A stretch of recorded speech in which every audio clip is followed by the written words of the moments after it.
So today what we'll discuss is actually means some part is still remain of this serial code optimization or code optimization basically, and then we'll move towards data access optimizations. So what is data access optimization that we looked at? So in general, what happens whenever you go to any work, so if in that work there are many counter to be visited, and one counter is very slow counter, and there are 5 counter, and we need to visit 5 counter. Suppose for our works, and one counter is very slow counter, then everyone will be queue up in that counter.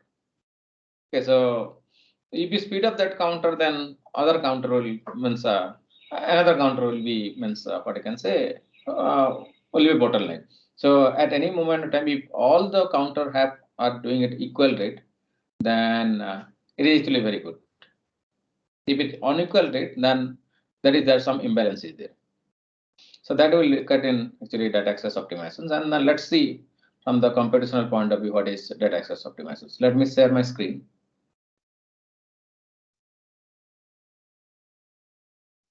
Hope my screen is visible.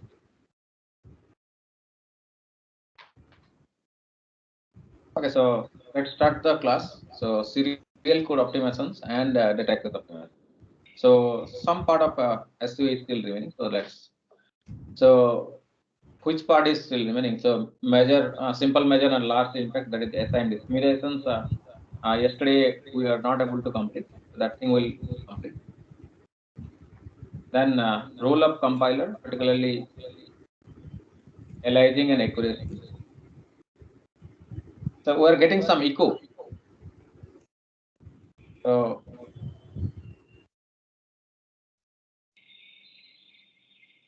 I request you all to be in mute mode.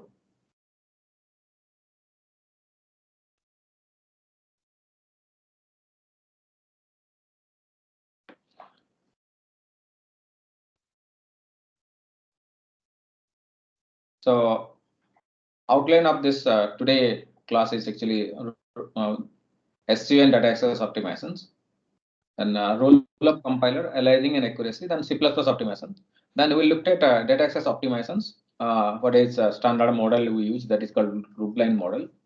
Then caching optimizations, then application classification based on the data access.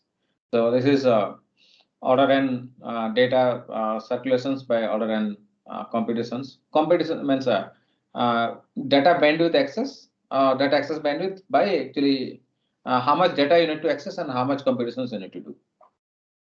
So in that way you can classify the applications. Okay, so for this thing we have referred actually Hager book and PDF versions. A PDF copy of the book is already uploaded to MS Team. Okay, so you can download from that. Okay, so there is no issue. And some part I have taken from Hennessy Patterson computer architecture book, but we can get it from any compiler book also. So this thing yesterday also we have discussed. Okay, so simple measure but large impact.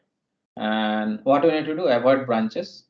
If you can avoid branches, if simple loops are there, then code can be vectorized or summarized, or we can run in parallel using vector instructions, and it can be easily summarized by a compiler. Effective use of pipeline for loop code. So if you avoid branches, and use of assignment instruction set, it's very nowadays most of the processor support this assignment instructions, and nowadays 512-bit SIMD or advanced vector instructions in modern processor, and ML and AI app they use 8-bit, or many image processing applications they use 8-bit, and for 8-bit operations you can do around 512-bit AVX means 64 instructions operations can be done in one cycle at a one go, parallelly you can do. And if some image processing applications or neural network applications inside a for loop, there are 512 or 64 operations can be done in one go or one cycle parallelly, then imagine you will get actually huge amount of speed up.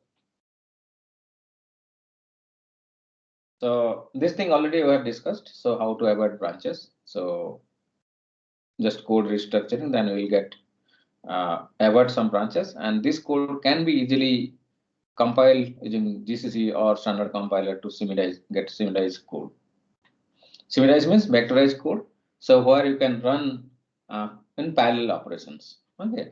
So this is actually a very simple example I have given. So in the yesterday class also, for I is equal to 0 to n, very large number, AI is equal to AI plus BI into DI. And if you look at, so in a particular iterations of ith value, so it access AI, BI, and DI, and all iteration in this loop are independent, and it can be run in parallel.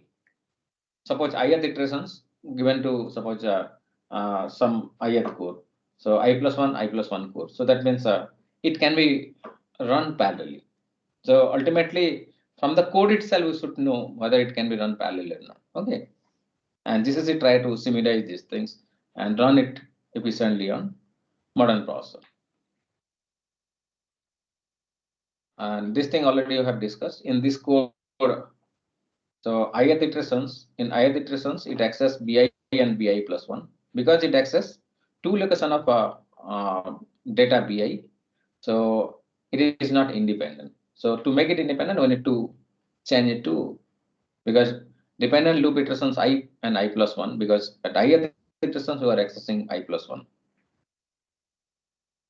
So in this case also we are trying to just remodify the same code so that in ith iterations, so it will access only one data point of either means ith iteration access AI plus one, BI plus one, CI and DI. So because one of the iteration, in this case it is accessing two location of B. So in this case only one location of A, B, and C and D. So this kind of loop can be parallelized. In this case, both statement statement one is dependent on statement two. That's fine, but individually this ith iterations can be done in parallel. Okay, so interdependency is not there. Okay, so intradependency is there within a means iterations dependency. S1 is dependent on S2, but between iterations, suppose I is equal to 0 and I is equal to 1, both can be done in parallel. So this is the converted code. And some people asked what is the standard method, how we can say whether it is loop are dependent or independent.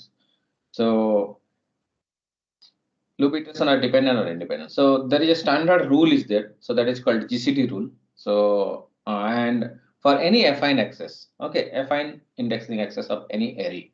Suppose in this case, we are accessing the same array element X, okay, and trying to do some computations and again reading from one locations and writing to the same array for different locations. So this index.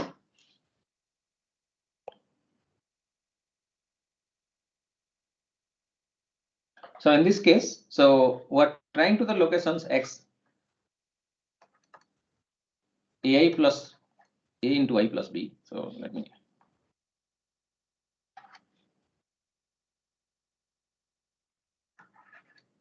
A into I plus B. So we're trying to refer these locations, and we're this is for writing and this is for reading. So anyhow, we're accessing these locations. Okay, so C into I plus D. So these are the index. So AI plus B index and CI into D index we are accessing.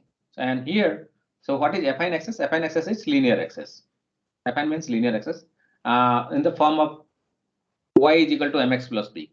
So y is equal to mx plus b format. So this is a linear access, affine access or linear access format. So this this index can be characterized as a actually linear access. Okay, this is affine access, and for ABCD are integers. So index in the form of ax plus b or y is equal to mx plus b format. So we can call that array indexing access is affine access. Okay, and GCD CA, if GCD CA divides DB, the GCD of CA divides D minus B for a loop dependence. So if divides, then only we have loop dependence. Otherwise, there will not be any loop dependence. This things is already proved. So we don't need to go detail about this or proof, but simply we can say if GCD of CA divides D minus B for a loop indexing, then there is a loop dependence. Otherwise, no. So some examples. So in this case, this is a test example for I is equal to 0 to I is equal to less than n I plus plus x 2i plus 3 equal to x 2i plus x 2i plus 5.0. So what this is the things. This is the same format. This is the same format we are using. So you can say same format. Okay. So in this case, if you look at the earlier case, A, B, C, D. So in this case, what is the value of A? A is equal to 2, B is equal to 3, C is equal to 2, and D is equal to 0. And in this case, GCD AC means A is equal to 2, C is equal to 2, GCD AC is 2, and D minus B is equal to minus 3. H2 does not divide minus 3, so there will not be any loop dependence. Okay. So from indexing, affine index, we can find out whether there are loop dependence or not. So this is already proved. Okay, so theoretically it is proved, and you can use this affine access and GCD test whether there will be loop dependence or not. So it is clear, and this thing I have taken from standard Hennessy Peterson book, Advanced Computer Architecture, 5th editions, and there are a lot of advanced compiler book. They also have a simple GCD test, whether this array index is actually independent or dependent. It is fine. Any question? Yes, sir. Sir, but we can also optimize such kind of operations, like by storing the value first in a temporary array and then copying from the temporary array. That you can do, but whether to test means whether this is actually loop independent or not. Suppose for affine access, that is the test. Otherwise, by looking at the code, we cannot do. Inside this means this is a compiler. Actually, it do the testing for all means indexing. It try to means do the GCD testing for independence. If it is independent, then only it will summarize. And if you know the things internally how it do, we can write the code in that way, and you can try to write good code. Okay.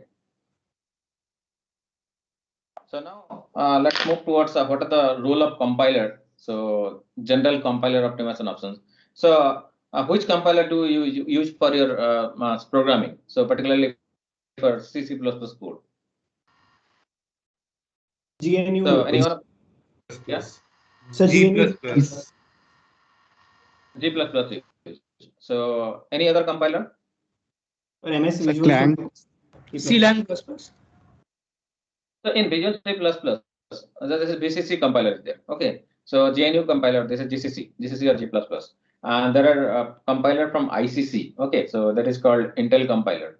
And then another is CLang compiler. That is LLVM CLang compiler. So these are the 4 compilers actually very popular compiler. So GCC, CLang, that is LLVM compiler. Then ICC, that is Intel compiler. And fourth one is actually GCC, then CLang, then Visual C++ compiler and ICC. These are the 4 compilers. And almost all 4 compilers have almost similar kind of optimization technique.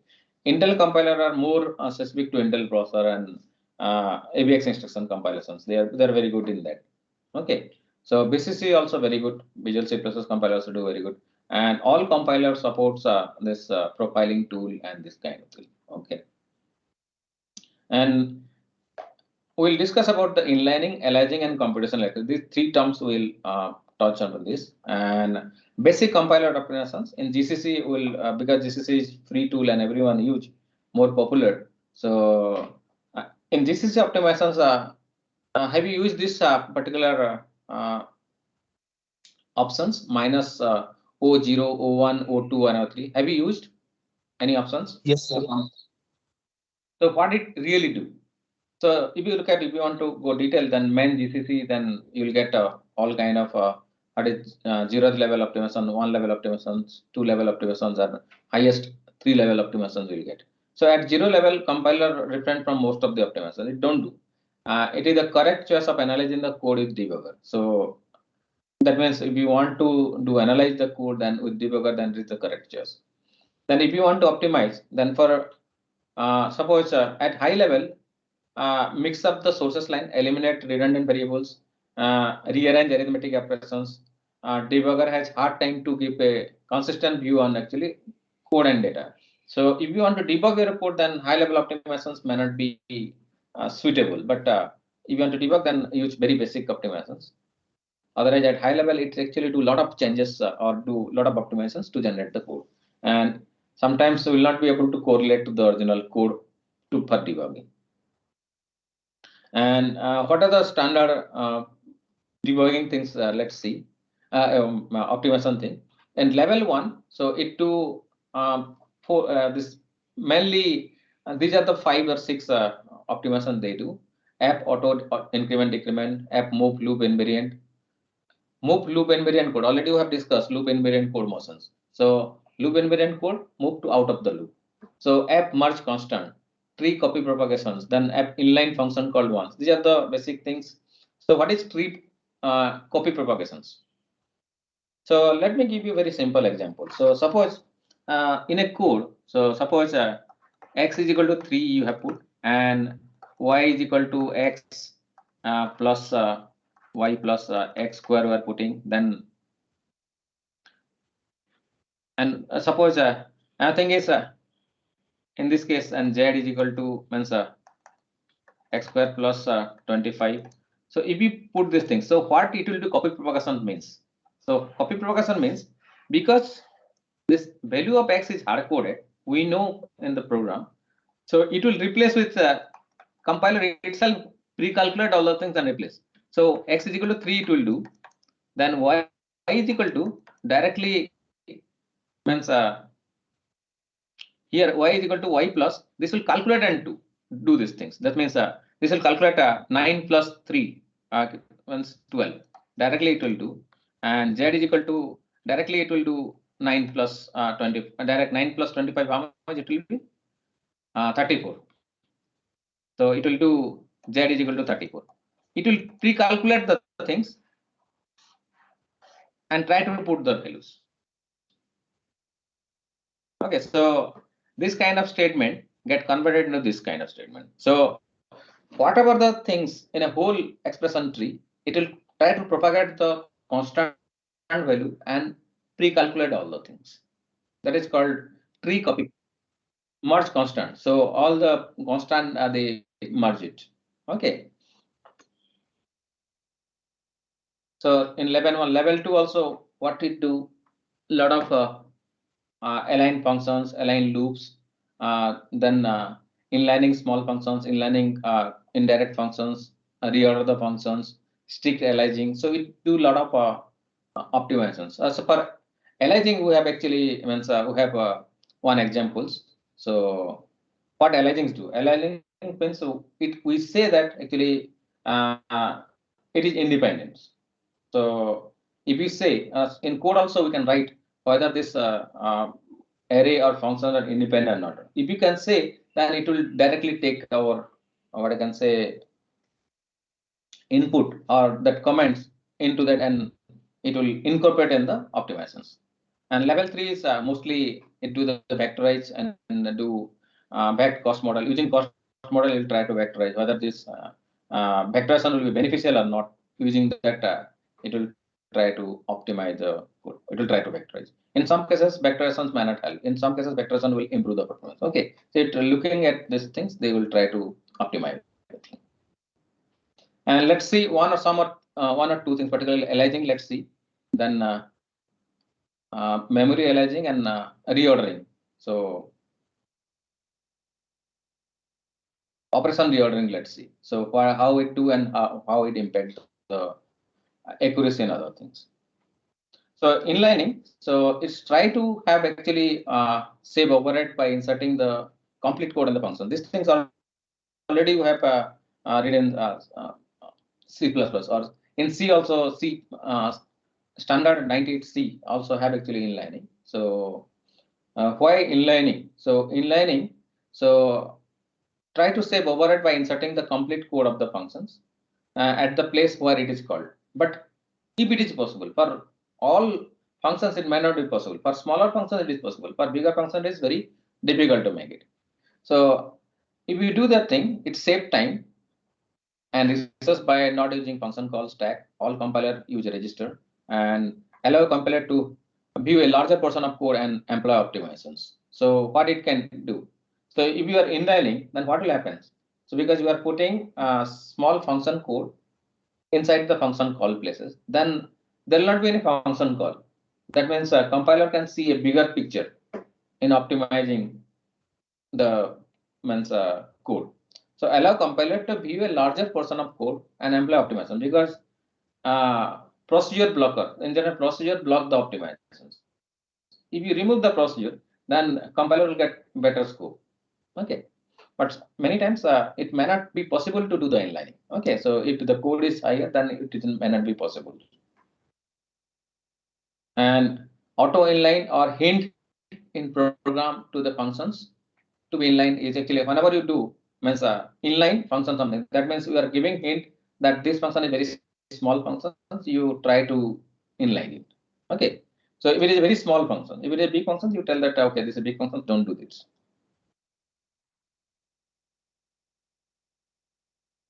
And another thing is aliasing. So this is one of the most important thing in simulations, or parallelizing the code. Okay, so this is very simple code. So scale and shift, scale and shift. So in this case, we are taking two array A and B, what you can say vector. Okay, array or vector, and this is another scalar variable S, and this is size of the array. And what we are trying to do is here for I is equal to 1 to n. So AI is equal to S into B I minus 1. And whenever we are saying, so assuming A and B do not overlap, suppose if you simple write this thing, then it will not optimize the, it will not simulate, because the compiler always assume A and B array may be overlapping array. Okay, but whenever you say, instead of writing simple double A, so if you say double restrict double A, so this kind of statement you put. So instead of that, you put this kind of things, declarations. If you put this kind of declarations, it says that, so instead of double A and double B, you put double underscore underscore restrict A, double underscore underscore restrict B. Then it says that the array A and B are non-overlapping array. Okay, and non-overlapping, memory overlapping array, and we can actually do the things in parallel manner. So because of this anti-aliasing, we can define, we can give the hint to compiler that A and B array are non-overlapping array, and it can be parallelized. Okay, if they are overlapped or aligned, then we cannot do that thing. And in this case, load store in the loops can be rearranged by compiler, and we can apply many parallel technique, particularly software pipelining, on-rolling, group load store simulations can be performed on this kind of loop. If you declare, yeah. Sir, even if we do not write the underscore restrict, then for simpler cases, the compiler checks whether whether because at runtime, suppose A and B are getting at runtime, then compiler will not do that thing. Yes, sir. I'm saying, sir, for simpler cases, the compiler will parallelize if possible. No, it will not parallelize. So we need to say something.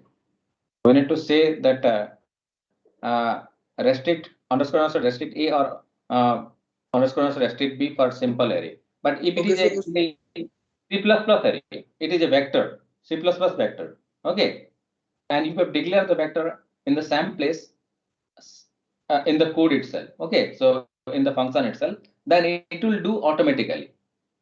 If it is a simple array, means a C array or a C, what I can say, double A, it is a pointer, and where it points we don't know. But we need to specify that both are separate array, then only it can do. Okay, sir. So if we do not specify C++ underscore restrict, then the array, compiler will not parallelize.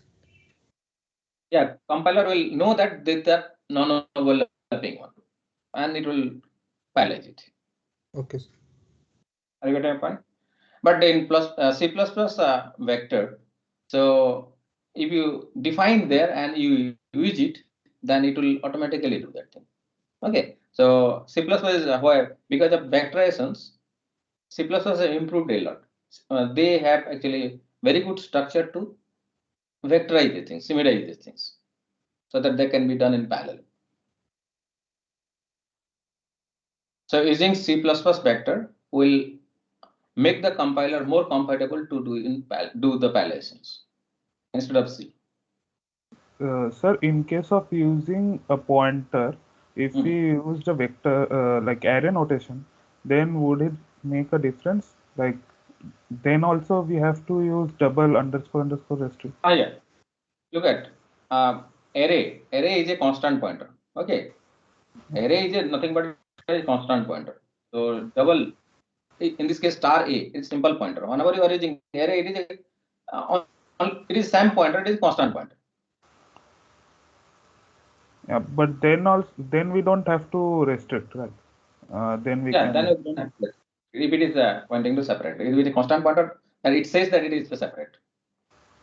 And if in case we don't use restrict and just modify this into a constant pointer, then also it will be fine. That will be fine. Okay, sir. By definition, constant pointer, it's actually A and B need to be separated. Then only it can be. Excuse me, sir. Yeah. Sir, while using O1, O2, O3 optimization, is there a scenario where using them can actually change the result of our code? Yeah. It may change the result of. So can you give the exact case? We'll give some actually example. So next example is very simple example. It may change your code. Sometimes it reorder the operations. Sometimes reorder the function call. Okay. So if you know that by reordering, it may change the results. So you can give them hint. Don't reorder. Okay. So for some cases, we say that don't reorder. Okay. So it's better blindly. We should not go for actually O3 optimizations. First compile with general optimizations, and we should get similar result after optimizing. If you can verify, then it's better. Simply going with actually O3 may not make sense. Okay. So first compile with simple GCC without any compiler optimizations. Then get the result. Compile with minus O3. And you get improved the running time. Reduce the running time. If you are getting same result, then it's fine. In the last class, we taught that compilers are mostly conservative in nature. So this is not. But you can give some information to optimize. So if you say that optimize with O3, so try to optimize. Okay. But sometimes it is the compiler is not God. It will not do all things theoretically. So sometimes it may do some kind of heuristically it will try to do. So, sir, May not be proven. Okay. So if we are using vector in G++, so we have to tell it as O3 in order to summarise the vector additions. Yeah. That is the O3. Default O3 is for summarization. Sir, what is the default size if we don't specify any O1, O2 or O3? What the compiler does by default if we only specify gcc test.c? So it will not do most of the optimizations. So the basic optimizations it will do and generate the code. Basic optimization in the sense O0 or? O0 has some basic optimizations because basic optimization means we need to generate code. Ultimately from the C code, we need to generate the machine code. For that set of what are the basic requirement is there. So that will do, but advanced optimizations it will not do. Okay. Thank you, sir. And whenever you are doing compiler optimization, compiler sometimes refrain from rearranging the arithmetic expressions. Okay, so in floating point domain, associate rule, particularly if you look at these things, so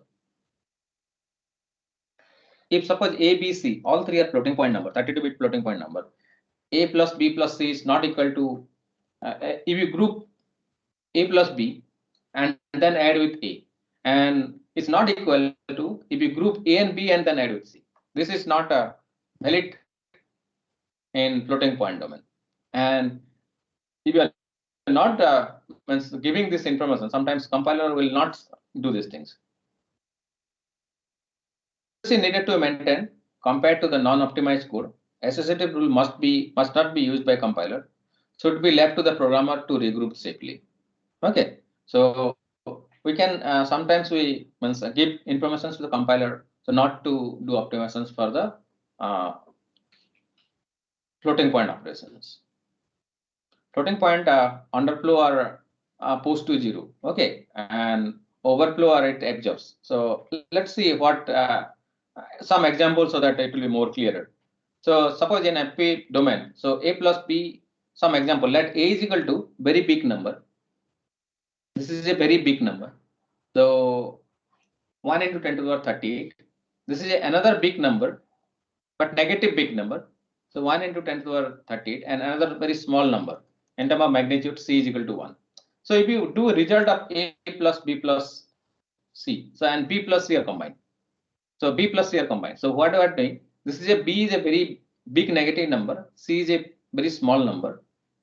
If you combine it, then this big number and small number, the small number get absorbed, and it will result this thing, and finally it will result in 0. Because in this case, big number and small number, whenever you are writing, the small number get absorbed in the big number. Why it get absorbed, that will discuss also. And if you do other way around, so if you add A plus B, then this big number and big number, they get cancelled to 0. Okay, and result will be 1. So you can test the program in your C code. Write a very small C program, initialize A is equal to this, B is equal to this, C is equal to 1, and try to print both the result. So in one case you will get 0, and other case you will get 1. Why it happens? So is there any clue why it happens? So sir, because of 32-bit floating point. Precision of the double types. Precision. So particularly whenever you say floating point, so float A, float B, and float C. So it is a 32-bit floating point number, and for integer case, so why it happens for FP? So floating point format use 32-bit to represent number up to 2 to the power 127. So 2 to the power 127 is actually 10 to the power 38. Okay, so floating point 32-bit is used for to represent 2 to the power 127, 10 to the power 38, and integer use same 32-bit to represent up to 2 to the power 31. Integer are equally spaced. 1, 2, 3. So integer, how it represent? So in 32-bit integer. So suppose for 8-bit, suppose 8-bit or 4-bit, I am saying 0, 0, 0, then 0, 0, 0, 1, 0, 0, 1, 0. So in this case, 0, 1, 2, all are equally spaced. But in case of floating point, they are not equally spaced. They are not equal spaced because number can be 2 to the power 32, but range is very high. Range is 2 to the power 127, plus and minus, and all negative numbers. Okay, particularly smaller numbers, particularly.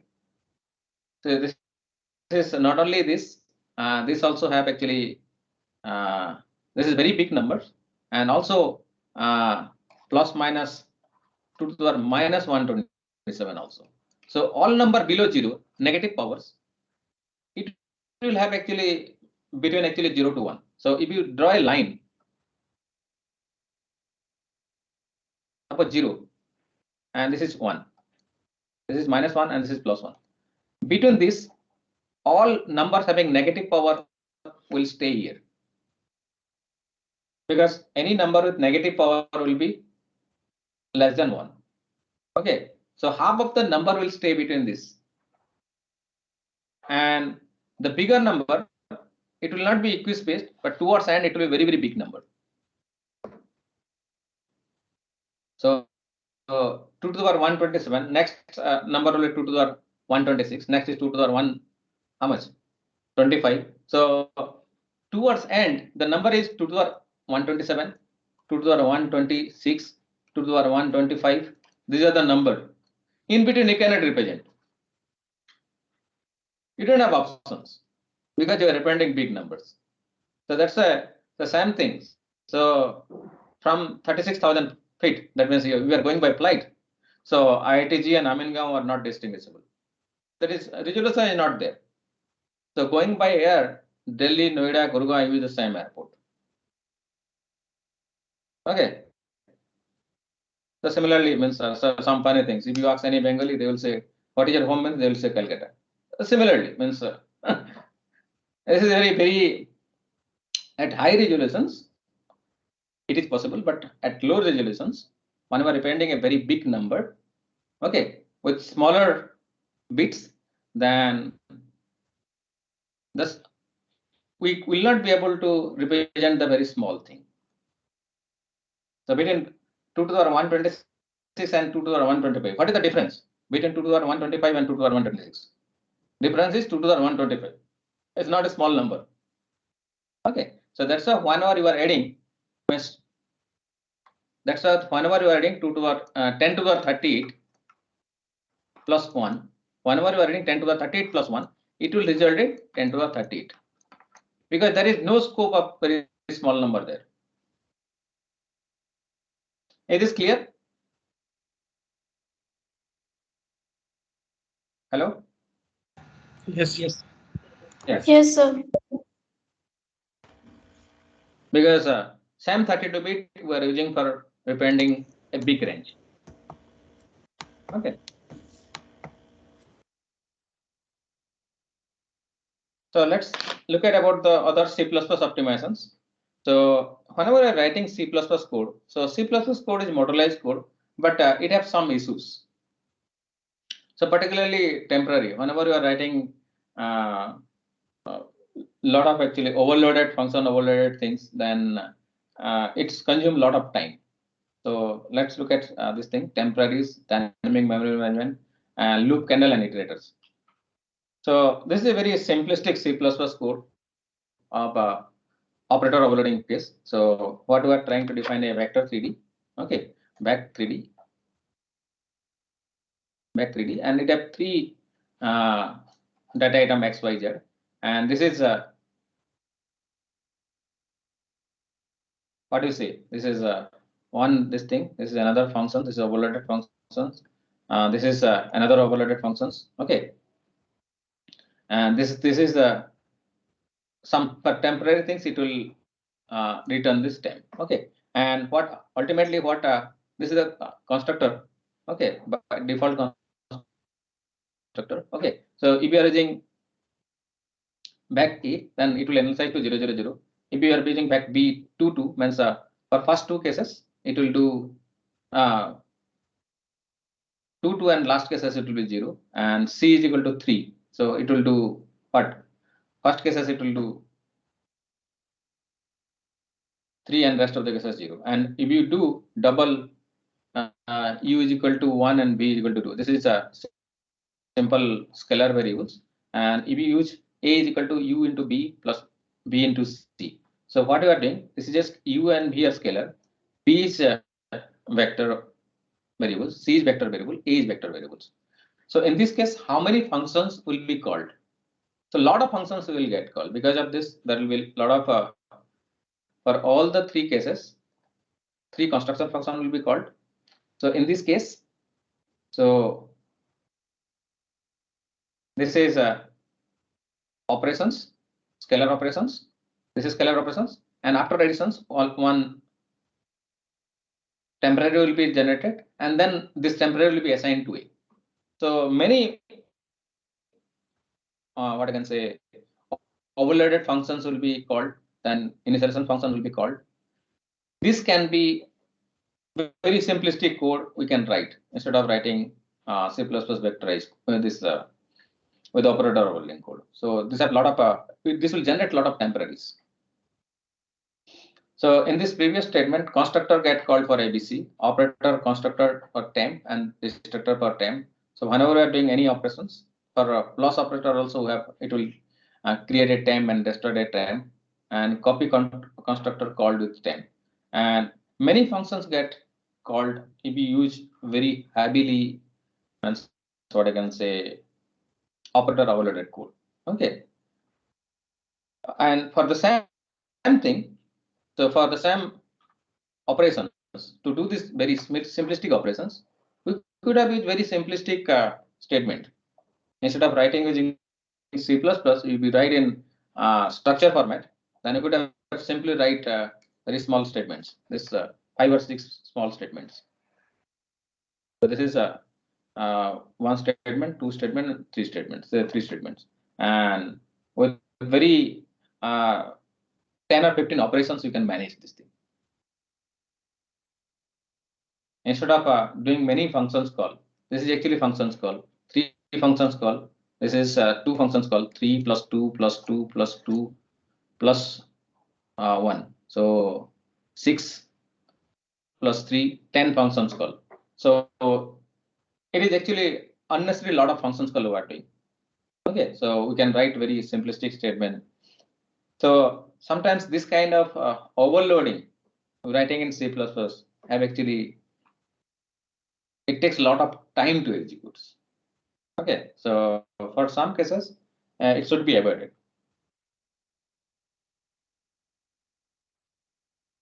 Is this clear? Because you are not doing anything, but we're doing a lot of actually function call, unnecessary. Sir? Yeah. Sir, this multiplication operator overload, is this a valid one? It's taking a double and another vector as a parameter. We can only take another vector for multiplication. No, this is you have defined. And this code we have defined. So if you write, this is scalar multiplication. This is scalar multiplication. Actually give a compiler error. This is scalar multiplications. So, sir, he is saying that we would not need that constant vector 3D and V, like just the double S is fine. Okay. So I cannot comment on this. Only double S is fine. So we don't require operator overloading, you're saying. No, we require operator. Like in the plus, we are only having one argument. But in the second, we are having 2. I cannot say.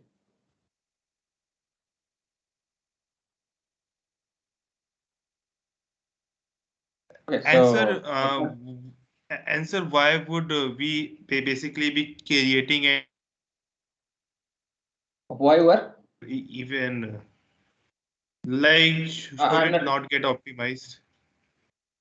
No, because we are doing a lot of function call.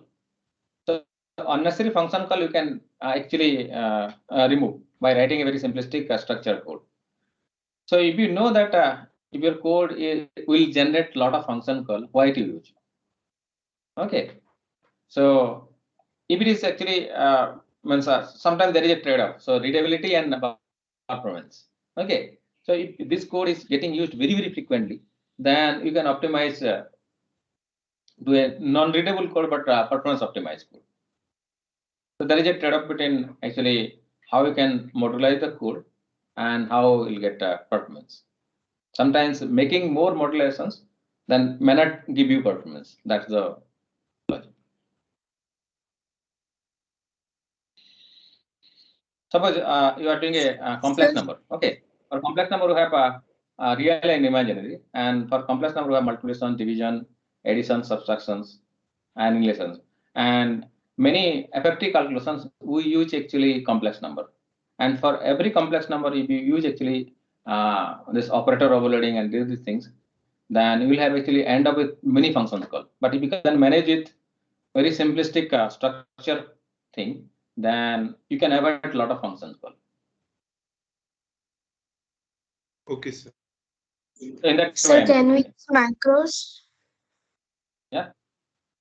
Can we use macros instead of having operator overloading functions in this situation specifically? So macro means what? What kind of? Maybe preprocessor directives. Yes, sir. Macro means pre-processed one, but in this case, if you are still trying to write in a functional way, then it may not be good. Suppose you try to write a function using pre-processing macros, then still it may not be good way. So try to avoid functions if it is called many times. That is the logic. Is clear? So, so in this case, we are doing a lot of actually 10 or 11 call, but we can manage it actually 10 statements. There is a simple 3 statement with 10, 15 operations. So function call is actually costly. And if you are using this particular operations very, very frequently, these things, then suppose these operations we are doing very, very frequently in a loop, then it will unnecessarily consume a lot of resources in doing function call. Suppose this statement you are inside a loop, for loop, a nested for loop, then it will do unnecessary function call. And another thing is dynamic memory optimizations. So suppose this is a functions. So function double th, then int length, and what we are trying to do. So vector double b length. We are creating a vector of length, creating a vector of b of length, and what we are trying to do. So if generating a random number, if it is a random number is greater than threshold, then only you are using this v. So if you look at the code, so we are generating a random number, and if it is random number is greater than this thing, then only we are using this vector v. Otherwise, we are not using. So this creation of this vector is costly. So why to create before testing the if conditions? So we can do lazily. This creations is costly, so make it lazy. So lazy constructions, if the probability of requirement is very low, postpone the constructions if condition become true. So that means make inside the if conditions, okay, inside the if condition. So inside this if block, so that it will be lazy. If it is condition is true, then only it will be created. Otherwise, no. So similarly, so if the probability is requirement is very high, suppose the probability of requirement is always very, very high, then what you can do? So you can do one-time constructions for all call, and that is static constructions. So this is whenever we are putting static, then it will be constructed once for all the call or all the call or invocations. So if for sufficient number of large n, suppose if you put sufficient large n, then most of the cases this length will suffice. Suppose you can, if you can estimate the value of len will be actually not more than 1000 or something, then always you can do a static constructions of the vector v. Why to reconstruct every function call? This is and C++ have actually options of doing loop candle and iterators. So if you know the C++ STL vector, okay, vector or dictionary or hash, every all the data structure, particular C++ data structure have actually iterators. And runtime of scientific applications dominated by loops and loop nest. And compiler ability to optimize loop is pivotal for getting performance, whatever I told, particularly file license, simulations. And operator overloading and template may hinder good loop optimization. But if you do means looping with iterator, candle and iterator, then actually compiler can optimize very nicely. So if you look at, this is one example. So template T class T, vector E. So this is one vector A and B, and we're trying to sum all the vectors, summation of AI into BI we're trying to do. So this is the axis, AI axis and BI axis. S is equal to A dot size, and we're trying to do summation of AI into BI. And because this is operator called twice for A and B, compiler refused to summarize. Okay, so in this case, and if you change to other cases, so if you use iterator, okay, so if you use iterator, so instead of a previous case, what we are trying to access, okay, and second case we are trying to access through iterator. If you are using a iterator, then compiler can take benefit and it can summarize the code, it can parallelize the code. Both code looks same. Only thing is, one case operator override called twice. Because of that reason, we are not able to access.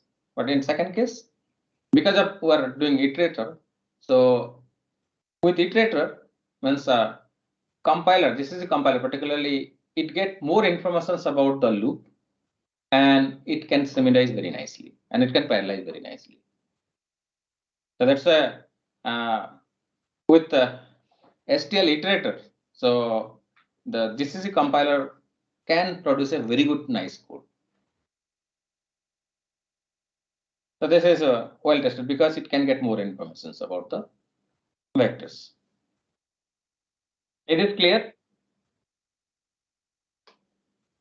Sir,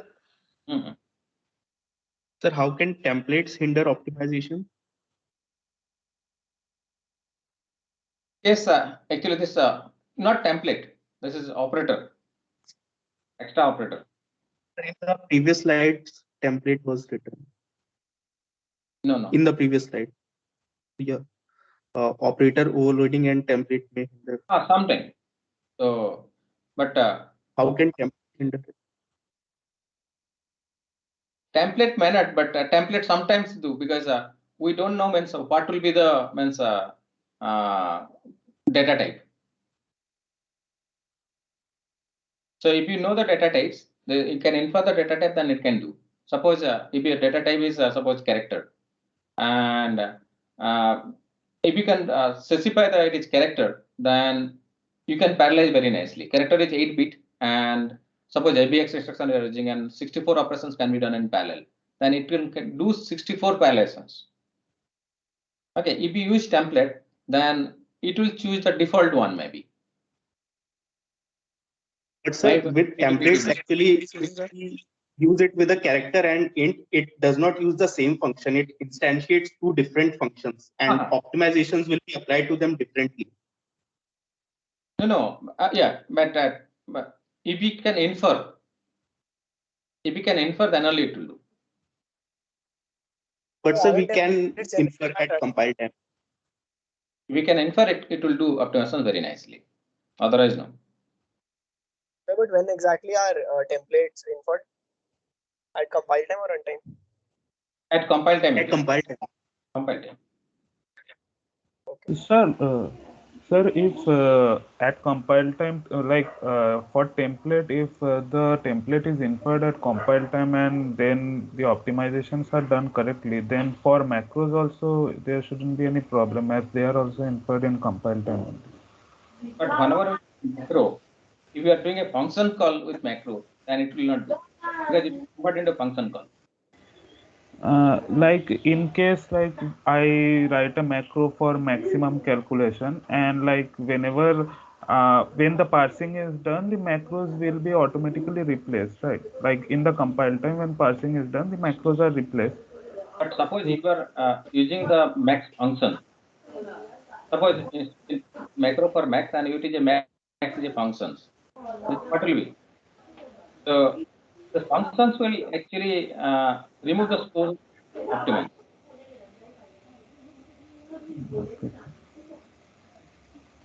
Actually, it is not. Can you show with an example? Actually, it is not very clear. Right? not No, getting. currently I don't have any example. So otherwise I can respond it to you. Okay, if it is a function call inside a for loop, then actually many optimizations the compiler don't do, because function call means it will try to not to go with the boundary, but it will try to put inside a block. So if you look at in this case, so s is equal to a dot s dot size. This is a function call. This is a function call, but this part. So this for loop. Suppose inside for loop we were putting one more functions, then compiler will try to optimize. Okay, so that will hinder. Inside a block, okay, for loop block, we were putting function call, then it will try to not to optimize.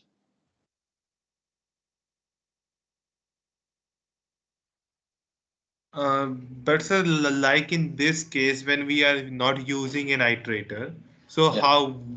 why can't compiler use SIMD in this case? Because I mean, I mean, it's at least following the law which we discussed before, and all the information regarding A and B is already stored in the class vector.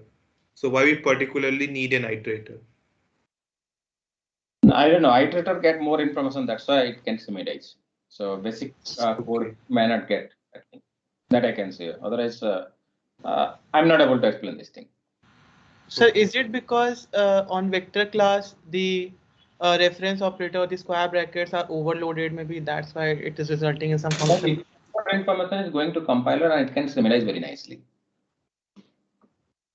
If we are using through iterator.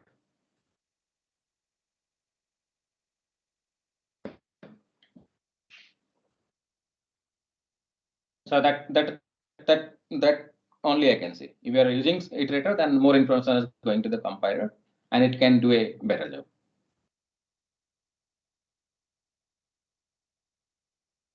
And now next move towards a very basic one line. So data access optimizations, because we have already time. So this slide I want to show. So performance of system modeling. Have you ever gone to any bank? So bank have actually counters. So basic many counters. Okay, and there is a reception desk. Okay, so reception desk. So and there is a per person how many work they are taking. So there are many persons moving from reception desk to counter. So if you look at if reception desk is slow, suppose reception desk is very slow, then what will happen? Thus all the counter, they will not get work. Okay, they will be free. If the reception desk is very fast, immediately sending, then counter will be always busy, and counter will be bottleneck. Counters will be bottleneck. So ultimately, so P peak, that is performance of counters. P peak I into this BS. Between these two, whichever is maximum, that is the performance we'll get. So from counter, how many people are sending? From the reception address, how many people are sending to counter? That is one parameter, and with how many works. And this is the performance of all counter, right side all performance of all counter. So actually performance of whole banking system. Okay, this thing, a particular this kind of scenario, it's a maximum of either this peak performance of these counters or amount of work we're getting from the receptions. If you are not getting enough work from the reception, then we are not getting performance, because this is a bottleneck. So whichever is the higher, we will get higher performance. So this is called true blind model. So given a system, so if a particular place, okay, so in a pipeline, so if a part is not doing very good job, performance is not good, then it will affect the others. So if you go to the passport counter, passport office, so particularly TCSly managed counter, so that is very fast, but the government managed counter are very slow. So ultimately, performance depends on the government managed counter, because government managed counter is very slow counter. So with this, we'll finish the class today. So any doubt? So this is called actually Rube line model.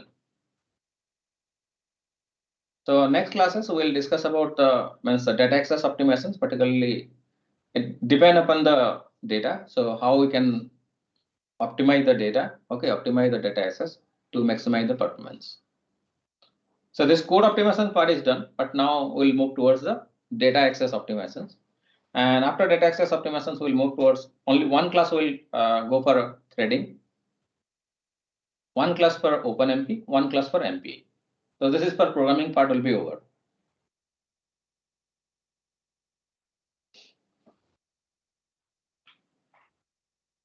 It is clear? Any doubt?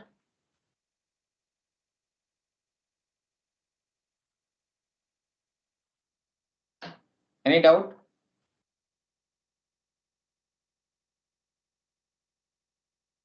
No, sir. Yeah.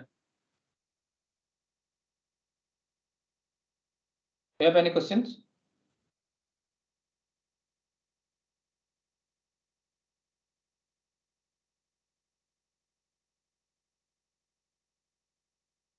If you don't have any questions, then you can stop the class.